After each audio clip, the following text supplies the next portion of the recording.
अस्सलामुअलैकुम वरहमतुल्लाहि वबरकातुहू। मैं अमीर बाशा GHPOBS मल्लोर तालुका बैडगी ज़िला हावेरी। आइए आज हम 7वीं जमात के साइंस का तीसरा सबक रेशे और उनके मसनूआत फाइबर टू फैब्रिक का हिस्सा दुआम पढ़ते हैं। हिस्सा अव्वल में हमने पढ़ा था कि रेशों से ऊन बनाने के मुख्तलिफ मराहिल को। आज हम पढ़ेंगे रेशम के मुताल्लक से।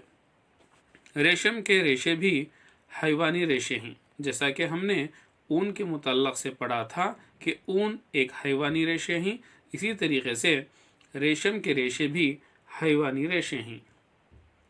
रेशम हासिल करने के लिए रेशम के कीड़ों को पालना। रेशम हासिल करने के लिए रेशम के कीड़ों को पालना पीला परवरी सेरीकल्चर कहलाता है। सेरीकल्चर कहलाता है। रेशम हासिल करने के तरीके से पहले हम रेशम के परवाने की दिलचस्प सवाने हयात देखेंगे। अब आप तस्वीर के अंदर नर और मादा परवाने को देख सकते हैं। रेशम के परवाने की मादा अंडे देती है, जिनसे लार्वा निकलता है। लार्वा को पहल रूप या रेशम के कीड़े कैटरपिलर्स कहा जाता है।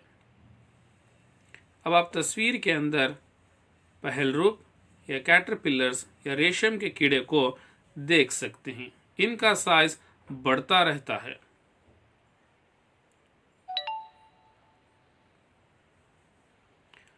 और जब ये पहल रूप अपनी जिंदगी के अगले मरहले में दाखिल होने के लिए तैयार होता है, तो ये अपने रहने के लिए एक जाल बुन लेता है। उस वक्त ये अपना सर इधर उधर घुमाता है, जिससे अंग्रेजी अदद की शक्ल बनती है। अब आप तस्वीर के अंदर भी देख सकते हैं कि किस तरीके से वो अपने अतराफ एक जाल बुन लेता है। सर की इन्हीं हरकत के दौरान पहल रूप एक रेशे का अफराज करता है, जो प्रोटीन का बना होता है। आप तस्वीर के अंदर भी देख सकते हैं किस तरीके से वो रेशा बना रहा है और वो प्रोटीन का बना होता है, जो हवा में आने से सख्त हो जाता है और रेशम का रेशा बन जाता है। फिर जल्द ही पहल रूप मुकम्मल तौर से खुद को रेशम के रेशों से ढक लेता है और प्यूपा इस तरह रेशम के रेशे से ढक लेने को कोकोन कहते हैं। आइए अब हम कोकोन को भी देखते हैं। इस तस्वीर के अंदर आप कोकोन को देख सकते हैं।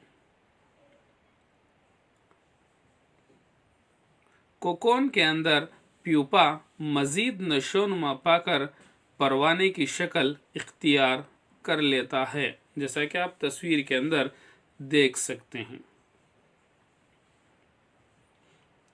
रेशम का मुलायम धागा रेशम के परवाने के कोकोन से हासिल होता है।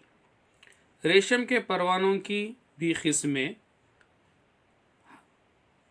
मुख्तलिफ हैं, जो देखने में भी एक दूसरे से मुख्तलिफ होती हैं। इसीलिए इनसे जो धागा हासिल होता है वो अपनी बनावट यानी मोटा, चिकना, चमकदार में भी मुख्तलिफ होता है। जैसा कि हमने मुख्तलिफ किस्म के रेशम के नाम सुने हैं। तसर सिल्क, मोगा सिल्क और कोसा सिल्क मुख्तलिफ किस्म के सिल्क परवानों के कोकोन से काती हुई सिल्क होती है। अब आप तस्वीर के अंदर तसर सिल्क देख सकते हैं। मोगा सिल्क की तस्वीर भी आप देख सकते हैं। इन दोनों के अंदर फ़र्क वाज़ह तौर पर दिखाई देता है। दोनों रेशम हैं, लेकिन फ़र्क थोड़ा बहुत हमें दिखाई देता है। इसी तरीके से कोसा सिल्क। अब आप तस्वीर के अंदर कोसा सिल्क को भी देख सकते हैं।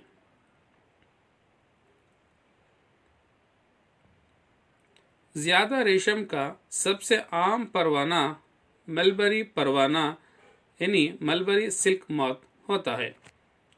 अब आप देख सकते हैं रेशम का सबसे आम परवाना मलबरी परवाना होता है। इस परवाने की कोकन से बनी रेशमी रेशे नर्म, चमकदार और लचकदार होते हैं और इन पर खूबसूरत रंग चढ़ जाते हैं, जैसा कि आप तस्वीर में देख रहे हैं।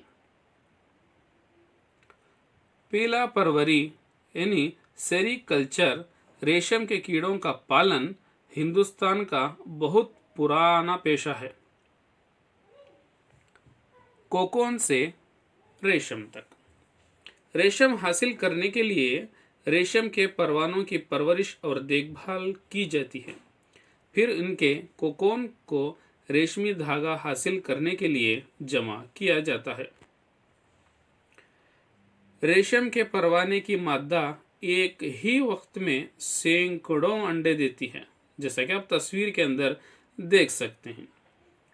इन अंडों को एहतियात के साथ कपड़े या कागज की पट्टियों पर इकट्ठा कर लिया जाता है और फिर इन अंडों को उन किसानों के हाथ बेच दिया जाता है जो इन रेशम के कीड़ों को पालते हैं। ये किसान इन अंडों को सेहतमंद माहौल में खास तौर पर मुनासिब और ज़रूरी दर्जे हरारत यानी गर्मी और नमी में रखते हैं।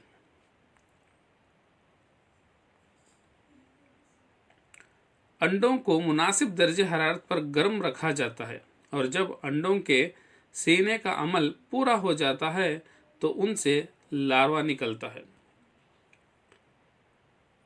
ऐसा उस वक्त किया जाता है जब शहतूत के पेड़ों पर ताज़ा पत्तियों की फसल आ जाती है। आप तस्वीर के अंदर शहतूत के पत्तों को देख सकते हैं।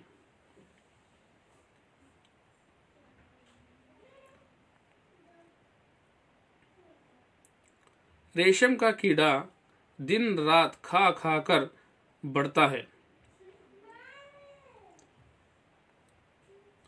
कीड़ों को साफ सुथरी बांस की ट्रे में रखा जाता है, जैसा कि आप तस्वीरों में देख सकते हैं, और साथ में ताज़ा कटी हुई शहतूत की पत्तियां भी रखी जाती हैं। 25 से 30 दिन के बाद ये पहल रूप खाना बंद कर देता है और ट्रे के बांस के एक छोटे से खाने में कोकोन बनने के लिए यानी बुनने के लिए चला जाता है। ट्रे में छोटे छोटे चारादान या टहनियाँ रख दी जाती हैं जिनसे कोकोन टिक जाता है। पहलरूप या रेशम का कीड़ा अंदर की तरफ कोकोन बनाता है जो फिर परवरिश पाकर रेशम का परवाना बन जाता है।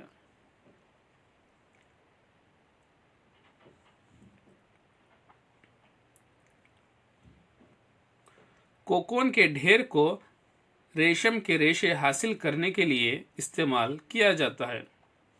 कोकोन को धूप में रखा जाता है या उबाला जाता है या फिर भाप के आगे रखा जाता है, जैसा कि आप तस्वीर के अंदर देख सकते हैं किस तरीके से इसे उबाला जा रहा है। इस तरह सिल्क के रेशे अलग अलग हो जाते हैं।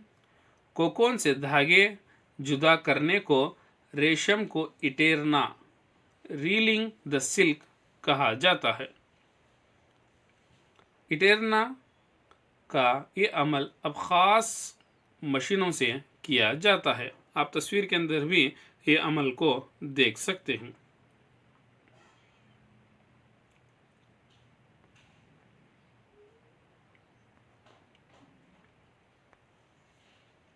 जो कि सिल्क के धागे या रेशे कोकोन से खोल देती है इसके बाद सिल्क के धागे में काता जाता है, जो कि बुनकरों के ज़रिए सिल्क के कपड़ों में बुना जाता है।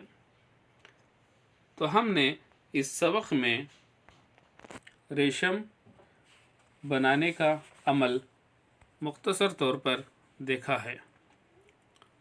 जज़ाकल्लाह।